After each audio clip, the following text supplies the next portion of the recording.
At the tail end of 2021, WB Games announced a new game from Monolith Productions, the studio that innovated gaming through the creation of the Nemesis system and the Lord of the Rings themed Middle-earth Shadow of Mordor titles, including Shadow of War. Unfortunately, after years of hearing almost nothing regarding the Wonder Woman title, Jason Schreier of Bloomberg on February 25th of 2025 reported that the game was canceled, and WB Games was shutting down Monolith Productions entirely. So the question then becomes, what in the world happened to lead to this point? Why did this game get axed, and why was the entire team and studio, one who had proven invaluable to WB Games in the past, being essentially destroyed overnight? We're going to take a look today at everything we know, what we can surmise, and honestly everything that's been leaked so far around the project on today's episode of Rejected Media. I cover all kinds of canceled media in this series, and it's also one I'm hoping to start covering on my other channels as well, including Magical Jill, where we make videos on anime and manga, and JayRPG, where I make videos focused on RPGs, JRPGs, etc. So different content like that. If you enjoy things like that, you can check it out in the description along with all of our sources. My question of the day for you though today is this: what is the most disappointing canceled project you're aware of? Are there any you want me to cover? This can be movies, games, comics, whatever. I'm interested. Also, if you want to help support this channel, we do have our own store, cosmobunny.shop. I'll show a very quick blip here, but we'll show more at the end of the video. Coasters, keychains, trays, and more made out of recycled paper, from comics to manga to more. And we have our own Amazon affiliate links, which will be in the description down below, where if you buy something through that, we earn a small commission, and we really appreciate it because YouTube is not very stable for variety channels like mine. All of that said, what did we really know about this Wonder Woman game prior to its cancellation? When announced, the following brief tease was officially shared by WB, essentially stating that this was a new open-world action-adventure video game from Monolith Productions featuring Wonder Woman, saying, WB Games and DC today announced a new third-person open-world action-adventure video game featuring the beloved, iconic DC superhero, Wonder Woman. In development by Monolith Productions, creators of the critically acclaimed Middle-earth Shadow of Mordor and War, the single-player open-world action game will introduce an original story set in the DC universe and allow players to become Diana of Themyscira in the fight to unite her Amazon family and the humans from the modern world. Powered by the Nemesis system, gamers will forge deep connections with both enemies and allies as they progress from a heroic fighter into a proven leader. Going on to say, Wonder Woman is one of the most iconic DC superheroes of all time, standing for truth, justice, and equality for over 80 years, and we're proud to be creating an exciting new gaming chapter in this legendary character's legacy. This was from David Haddad, president of Warner Bros. Games.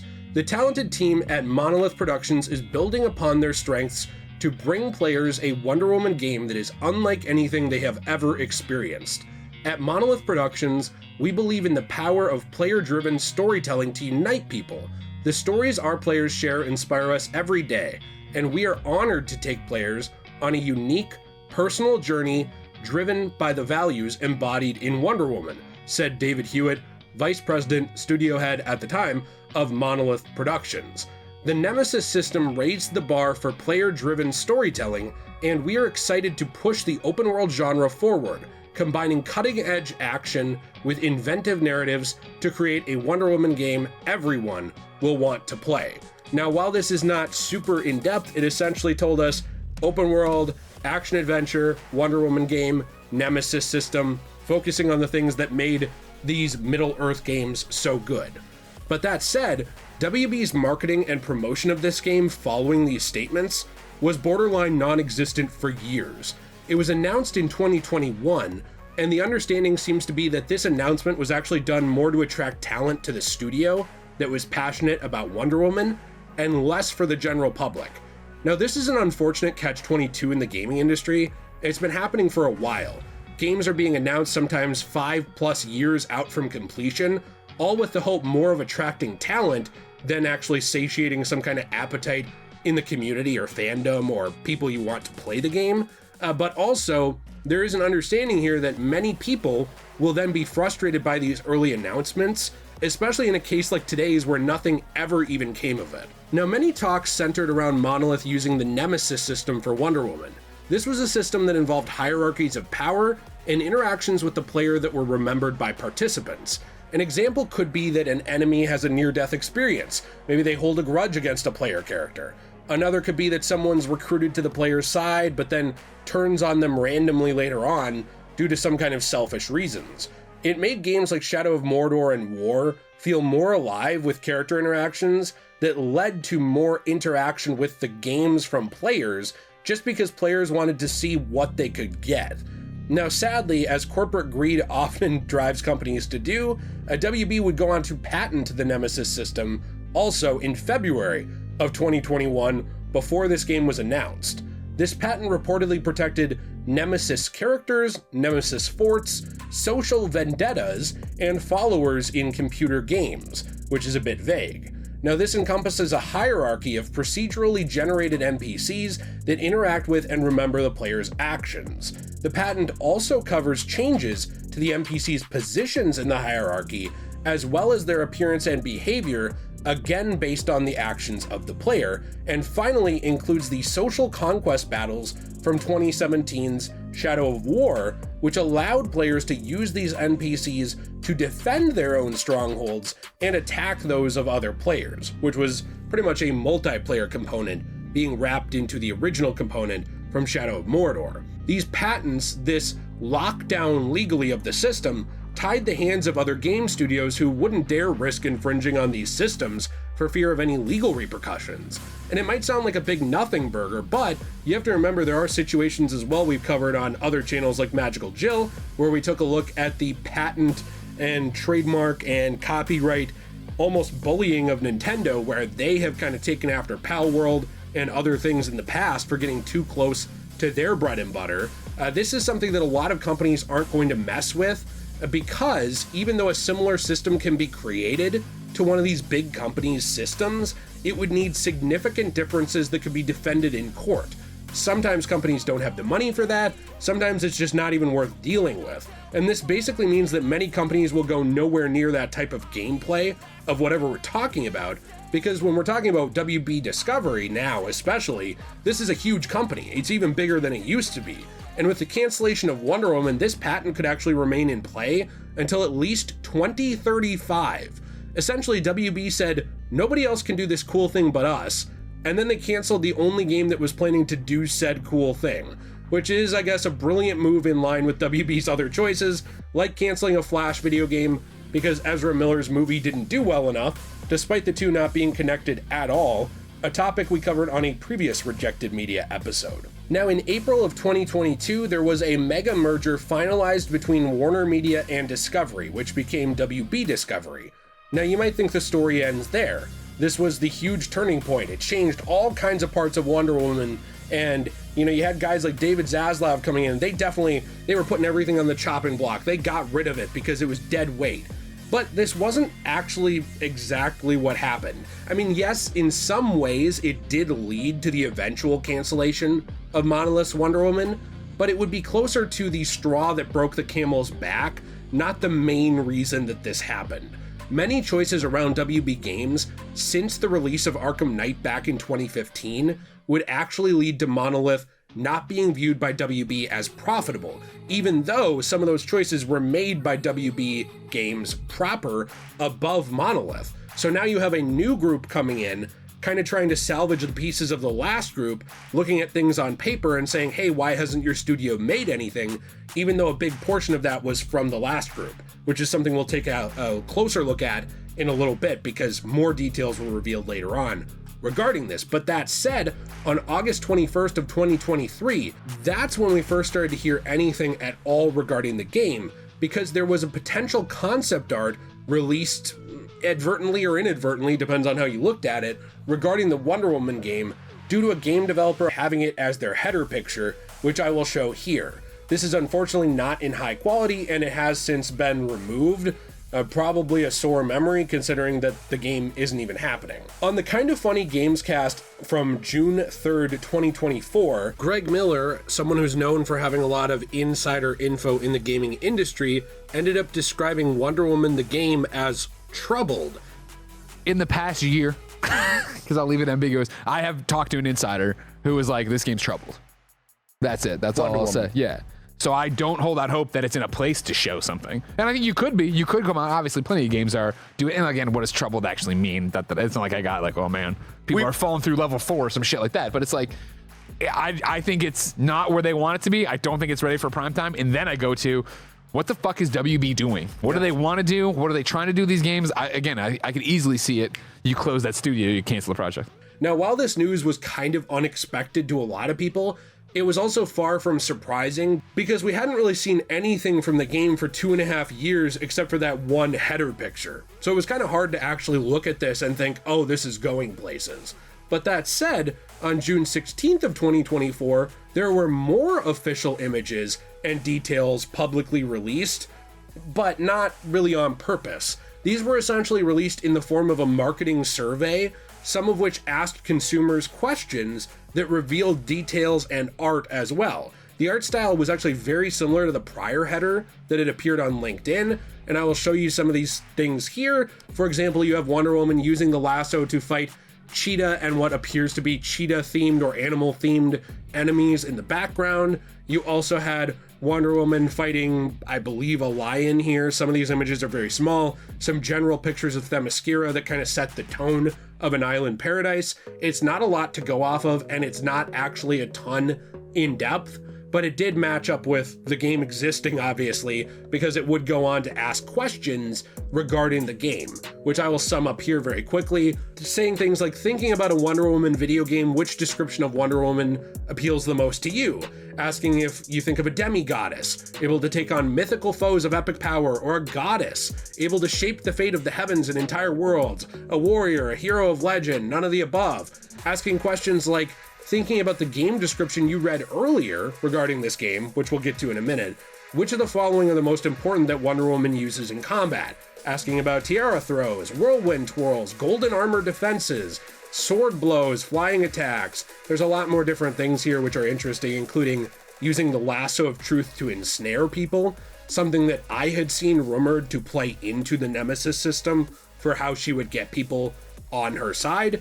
But then again, that was never fully confirmed. Going on, there were other questions like, which of the following are you most interested in experiencing? And we had things like an invasion from a paramilitary force, mind controlled by an evil entity, a space-age city bursting with technological wonders, aliens that threaten the extinction of humanity, wielders of powerful sorcery, filling the world with magical effects, and it keeps going on and on and on. Again, asking another question about different things. Now, essentially, these are not that important, except it is in one way, which actually lines up with the idea that this game was being reworked in some capacity. I mean, this game was announced in late 2021. We're now talking years later, essentially in a consumer survey back in June of 2024, and you're now asking people what they want to see. I mean, these are cornerstones of the entire game, which is not really a good sign to be asking that question that late of a date. But that said, there was an official synopsis revealed at this point about things they had nailed down in that survey, saying this: you are Wonder Woman in this single-player action-adventure driven game developed by Monolith Productions. The powerful sorceress Circe, and I hope I said her name right, I'm not a Wonder Woman expert. I got into Wonder Woman through the DCAU, the Linda Carter show, stuff like that. It's a character I'd like to read more comics on. Just clarification, I'm not an expert. But essentially saying that this character has invaded your island homeland of Themyscira, leading an army of Cyclopses, Gorgons, and other monsters. It's up to you, as champion of the Amazons, to return home and fight their treachery. Return home, by the way, to me implies that Wonder Woman already was out there being Wonder Woman in the normal modern world, and she was already doing her superhero thing.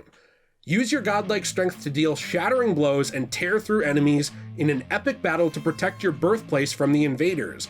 Engage in fast-paced, free-flow combat, similar, by the way, to Shadow of Mordor and War right there, with devastating combos, and wield powerful weapons gifted by the gods, including the iconic Lasso of Truth. As this original Wonder Woman story unfolds, you must also repair your relationship with your mother, the Queen, and your fellow Amazons who feel betrayed by your decision to leave Themyscira many years ago. Over the course of the game, you will encounter iconic DC characters, as well as a unique cast of procedurally generated allies and enemies. Through the power of the Nemesis system, they will remember your choices and actions, and react according to their own beliefs. Fly across the open world of Themyscira as you explore the home of the Amazons and discover mythical inhabitants from Greek mythology. Fight back against the invaders, and complete your quest to stop Circe from destroying your home and acquiring untold power. Now, this isn't the end of confirmed details, but the next portion is hard to verify, because it was actually a leak or a post from 4chan regarding the Wonder Woman game, and the post read as follows, which was later it was posted on Reddit as well, so I'll leave the link to that in the description with all the other ones, basically saying, saw some bogus leaks about a game, thought I should clear things up. A lot of this is mostly known, but here's some new shit, believe me or don't. Basically, I don't care. I'm not dropping anything world-shattering about this game except for one thing, saying that it was obviously open world, Nemesis system, the whole game took place on Themyscira. The story is strange right now and halted, as talks about the game being retooled to fit Gunn's new multimedia DC universe. Ultimately, this would be Gunn's choice, and he's supposed to have an answer by the end of the month, so expect some official news by the status of the game by then, but there wasn't really at this point, so that's worth noting too. What has been more or less worked on is this, and will probably be what the story will be if Monolith works on it unbothered by what's going on with Gunn and the new DC universe. Saying Wonder Woman is more or less rejected by the Amazons for choosing to live in man's world, and only comes back when she gets into a fight with Artemis, who serves as a tutorial boss. Circe has teamed up with Veronica Cale, having a small army of magical creatures and mercenaries attacking the island. Villains joining in are Silver Swan, which was an enemy type, not the actual villain, Cheetah, Hercules, Amazo, and Tio Maro, Medusa, and that the Nemesis system will mostly revolve around those villains. It's less about epic boss fights and more about fighting these villains constantly. You have a choice between doing more violent Diana or a more merciful and forgiving one. Right now it doesn't affect anything except just personally how the player views Diana, saying that a lot of the gameplay is basically Far Cry mixed with Shadow of Mordor, a lot of taking out enemy camps, freeing Amazons, etc., saying Cassie, Donna, and Yara are all supporting characters and playable, but they're just skins, they don't have any actual gameplay differences. Also saying that right now there's only references to Aquaman and Atlantis being prominent, but no mentions of Batman or Superman, Gotham or Metropolis, or of the wider DC universe. Essentially that was open to being morphed into something else. Now those leaks themselves, I wouldn't even actually talk about if I had been able to get a hold of any video game developers on this game. Something that I will talk about later on in the video. Unfortunately, none of them wanted to talk about it, even with anonymity. I don't know why. I would think you'd want to get the story out there of what was really going on and defend your work and, be willing to fight back against that company doing that. But it seems like nobody wanted to, for whatever reason. I really did try, and I'll talk about that in a bit. But while those leaks were not confirmed, Jason Schreier did report on February 7th of 2025 that WB Games had faced a $300 million loss in their gaming division in the previous year. And the interview that he had was reportedly conducted with over a dozen people, and this article indicated that Wonder Woman was actually being rebooted as a project in early 2024 and had already switched directors entirely.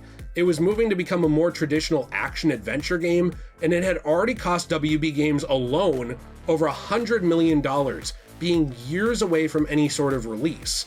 Now, at this point, Monolith had also been developing a new IP from 2017 to 2021, but WB pushed Monolith to actually develop something for an existing IP, canceling the project previously, essentially, that the studio had been working on, and then studio heads and directors left WB, likely out of frustration, to form Cliffhanger Games at EA.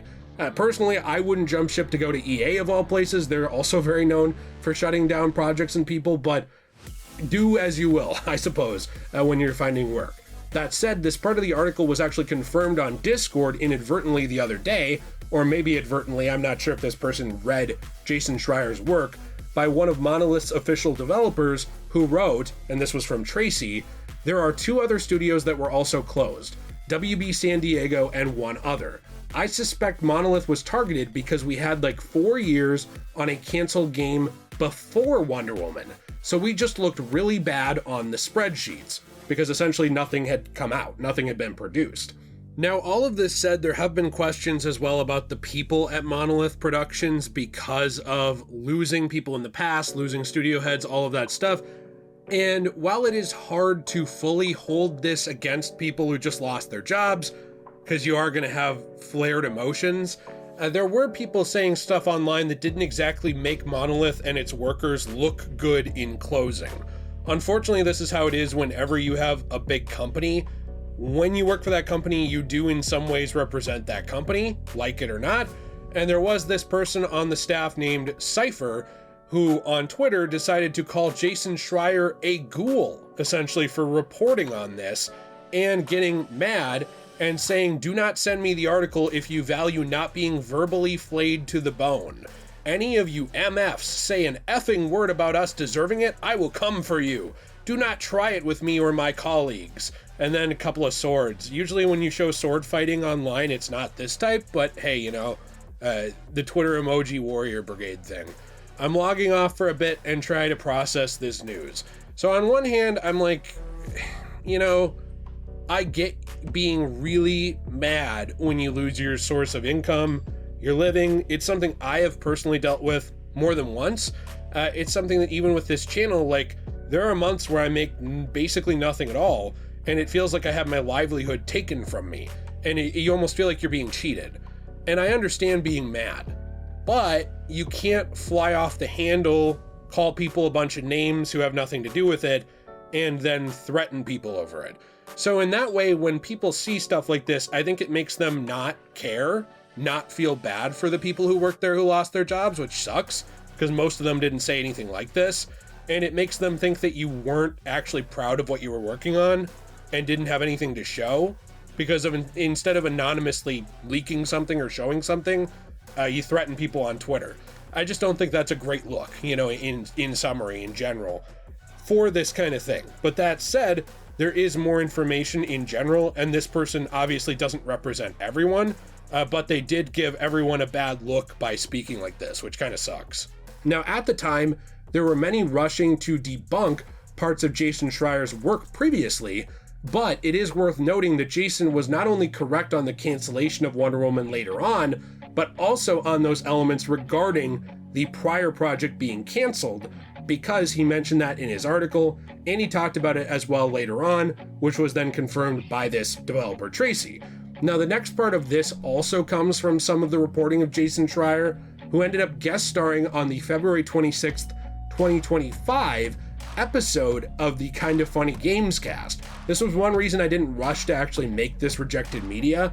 I wanted to wait to see what more would come out over the following couple of days, but he did share elements of this entire story, some of which were known, some weren't, stretching all the way back to the previous project Monolith had been working on.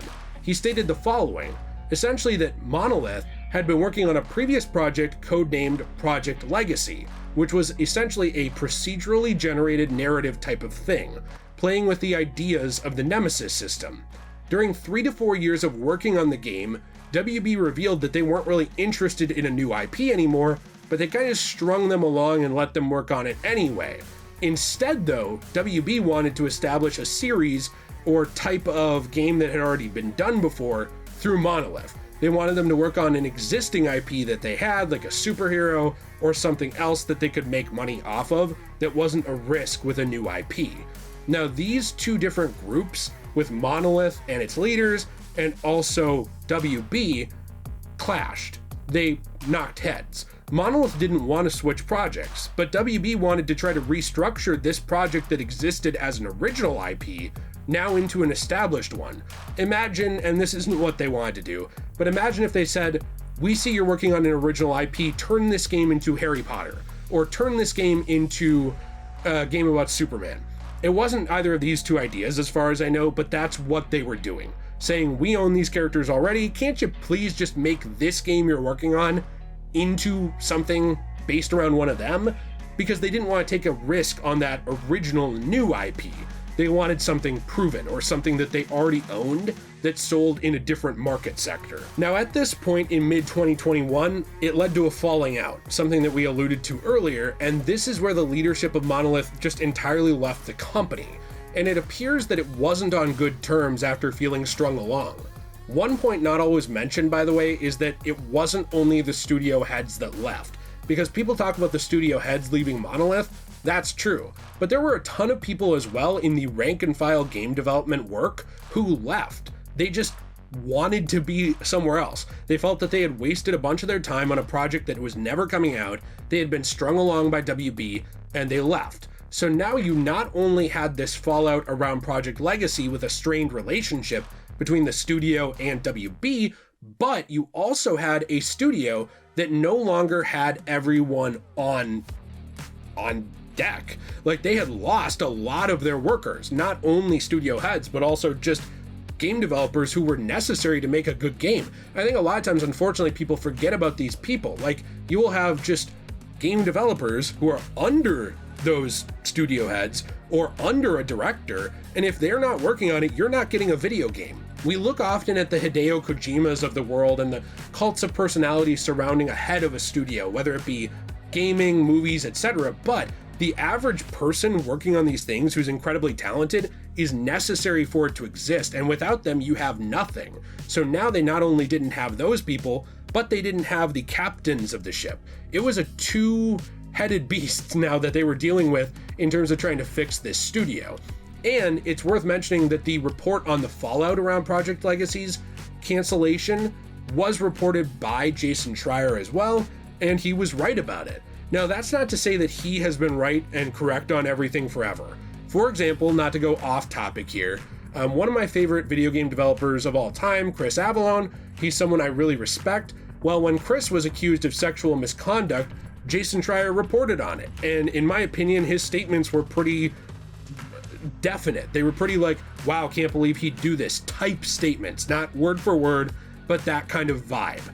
Now, that said, later on, Chris was actually exonerated of this. The entire thing was dismissed and dropped, his innocence was proven, there was even a payout as far as I know of a settlement, but this was never revisited by Jason Schreier. Now, the reason I bring this up is because sometimes people celebrate Jason's achievements and they say that, you know, I do the same thing. They say, you act like Jason Schreier's reporting is perfect.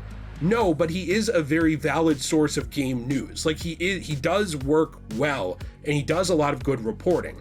But I don't think he's a perfect person. Like, I would respect if he brought that situation back up, re-explored it, talked about it, and kind of said, hey, I should have said this differently, I shouldn't have said that.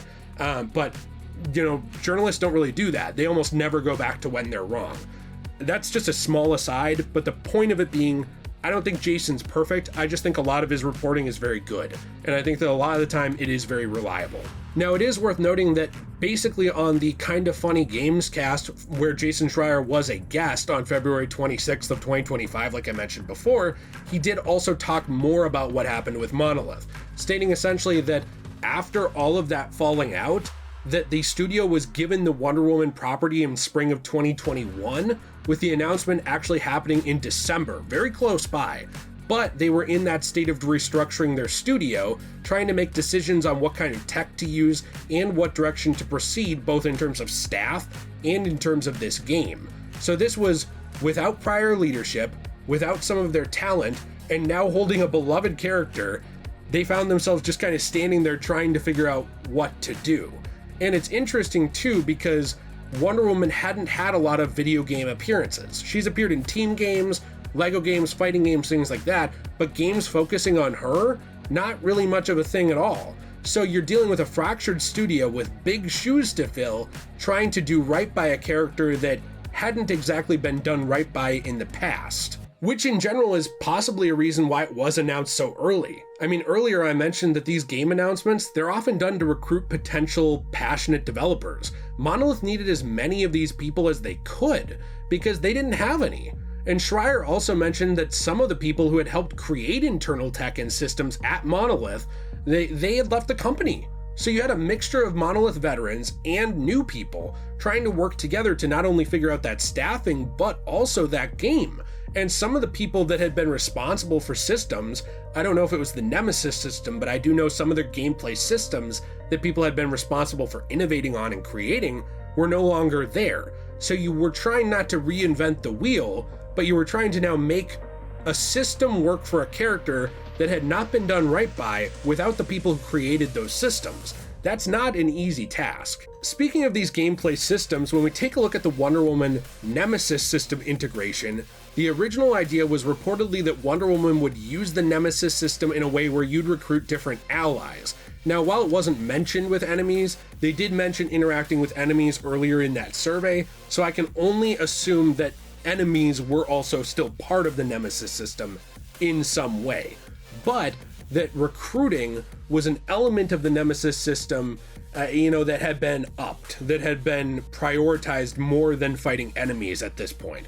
Whereas in Shadow of Mordor and War, yes, recruiting matter, but I would argue that the enemies matter equally. And it seemed to me, from the reporting of Jason Schreier and others, that essentially this was moving to focus a little bit more on that ally side of the Nemesis system. So because they were working with people here and not orcs, like from, for example, Shadow of Mordor or War, they were trying to incorporate the Nemesis system in almost a reverse fashion, focusing more on building a network of these allies instead of a network of enemies. This was also supported by the fact that the previously mentioned Nemesis system patent was also updated to allow for factions and followers to be included, which did include allies as well again.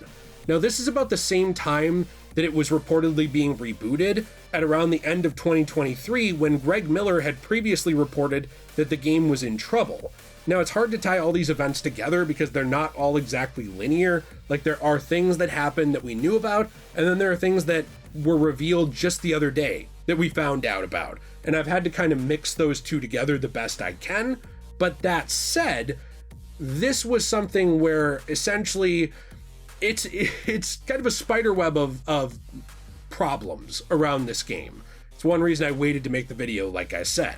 But at this point, around that time in 2023 when Greg Miller had said it was getting trouble and all this stuff, and everything we knew from the game prior was kind of starting to morph and change, apparently, according to Jason Schreier, this is around the time that the game was starting to be rebooted. It was being reworked into a more traditional God of War style action game.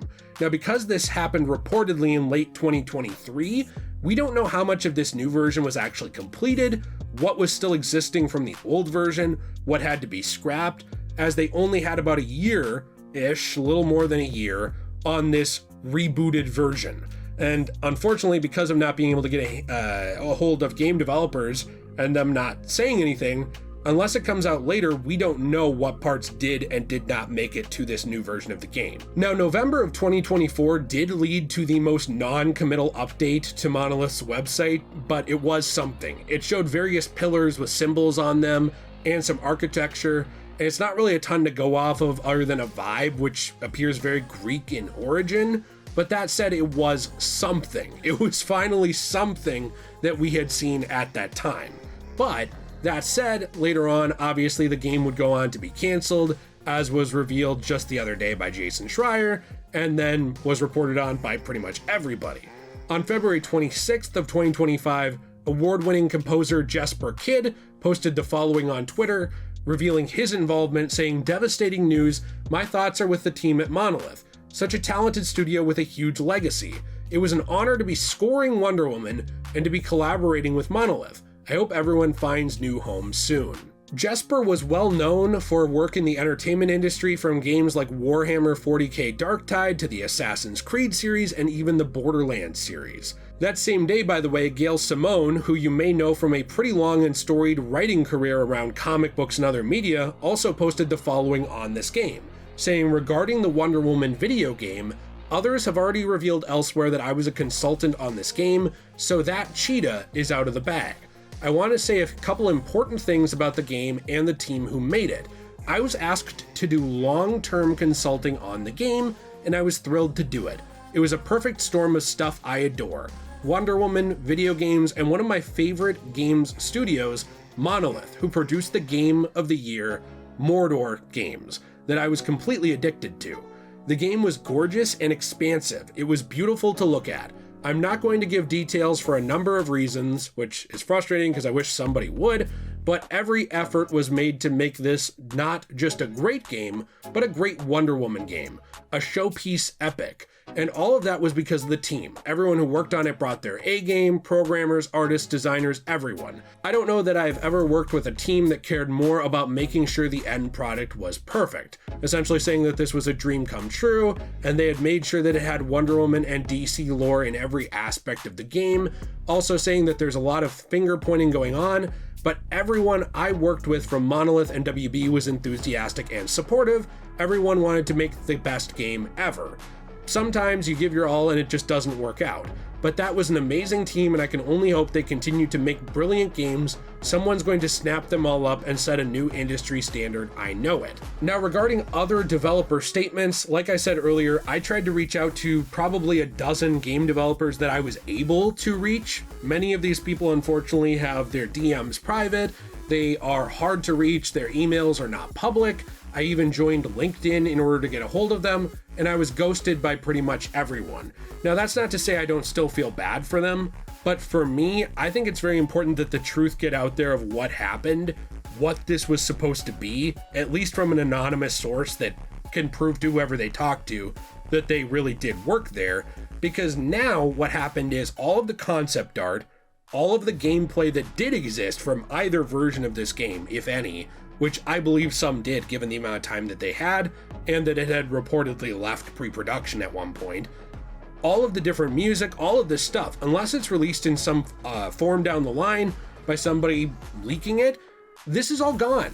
Now, for me, I believe in media preservation. I believe that even if a project doesn't come out, that the stuff that exists around it, be it artwork, music, more, should at least exist in the world, so that someone's art doesn't just sit in some stupid office desk or on some hard drive at some company that's never going to use it. That's why I wanted to get in contact with people. That's why I reached out to so many people, and why it personally disappoints me that no one was willing to talk about it, because while I understand being afraid of NDAs and all these other things, there are laws to protect confidential sources when it comes to journalism. So for me, it frustrates me that people aren't willing to take advantage of something like that to tell the truth of what was happening, and that we have to go off of not only these official things released over the years, but reports from insiders, leaks, all these other things, when it could be cleared up fairly quickly by people who worked here. I'm not trying to finger point, I'm not trying to say, well, I don't feel bad for you because you wouldn't come forward. I'm just saying that I really do wish that people would be willing to talk about it, because I truly believe that people being silent on stuff like this is one of the reasons why companies are allowed to do this. When you see people like the Ryan Reynolds-ish Deadpool leaks of the world, which actually lead to projects coming to fruition, it makes no sense to me that people would want to sit on their hands and not show what they were working on if they were proud of it. I just don't personally understand that. And I guess it's frustrating to me as someone who values the truth and the preservation of these things. That said, there was one final statement from a developer on Discord, not to me, but to the Discord server itself, from this Tracy developer saying, "Hi everyone, this message is 100% unofficial and unauthorized. Thank you all so much for your fandom and your kind words and for all the time you've spent with us. I love all of your Nemesis stories and I am so brokenhearted we won't be able to share Wonder Woman with you. Don't listen to anything anyone said about the project stalling or failing. It was going to be absolutely killer. I know every dev will say this about something they worked on, but it was going to be amazing. I'm not allowed to say much, but I can at least say that every single person was pouring their heart into it, and it showed. Our narrative team had a fantastic and deeply meaningful story, especially in these really difficult times. I felt the world really needed the story we were telling." Which to me, even though this is just an assumption, with how divided the world is all the time, no matter who you are or where you are, probably means that a lot of that story and those elements around unification and Wonder Woman bringing people together were true. But unfortunately, unless someone decides to come forward in the future, this is where it's left. After its cancellation, the official site for Wonder Woman was basically scrubbed. It now redirects to a generic WB Games page that talks about Harry Potter's Quidditch Champions game. Whoop-de-doo. It's unfortunate. I wish that I could have heard back from some more people who worked on this game. I hope that at some point they speak to someone. I would love it if they spoke to me, which, here's my email, degeneratejbusiness@gmail.com. I'm very interested in the preservation of media, so if you worked on a team in the past or you worked somewhere in the past, something didn't see the light of day, I would be interested to hear about it, especially if you can actually prove to me that you worked there, because anybody can make anything up. But I do think that when it comes down to it, a lot of these stories, worlds, projects, they go unexplored forever because of NDAs, corporate bullying, this idea of people being numbers. And to me, that's what happened to Monolith. Monolith was a good studio, and to see that be shut down is truly sad. I understand as well what Tracy said about them looking bad on paper because of the cancellation of a previous title, but what sucks about that too is that the prior WB Games management were the reason that that previous title was even canceled. So to me, it kind of feels like there was a lot of situations here Monolith was dealt in terms of a bad hand that they didn't ask for, had to play with anyway, and then got punished for holding. And I don't feel like that's fair. If you want to support this channel, we do have Patreon, channel memberships, all kinds of other stuff, and other channels in the description down below. We have our own Fortnite code, which I will flash here. We also have Amazon affiliate links. Anything you buy through that, we do get a small commission on, and we truly do appreciate it. And finally, we have our own store, cosmobunny.shop, where we make coasters, keychains, trays, and more out of recycled paper from comic books, manga, magazines, pamphlets, inserts, more. Things that are damaged, unable to be sold, we take those, turn them into a new art form transformatively through a new medium, and we recycle the rest. Discount code DJAY123 gets you 10% off your first purchase. We're starting to add more products over there again. The weather's warming up, it's a little easier to actually make this stuff now, so I hope to see you over there. Huge thank you to my members and patrons. I will say here, I appreciate it very, very much. I hope you all have a fantastic day, and I'd love to see you on any of the links that I shared, or any of the other stuff that supports this channel, or some of the other channels down below, like Magical Jill, talk about anime, manga. We have JayRPG, we talk about things like role-playing games, and finally Degenerate Plays, where we play through games podcast style, hanging out together and having a fun time with my buddies. So as always, everyone, stay shway.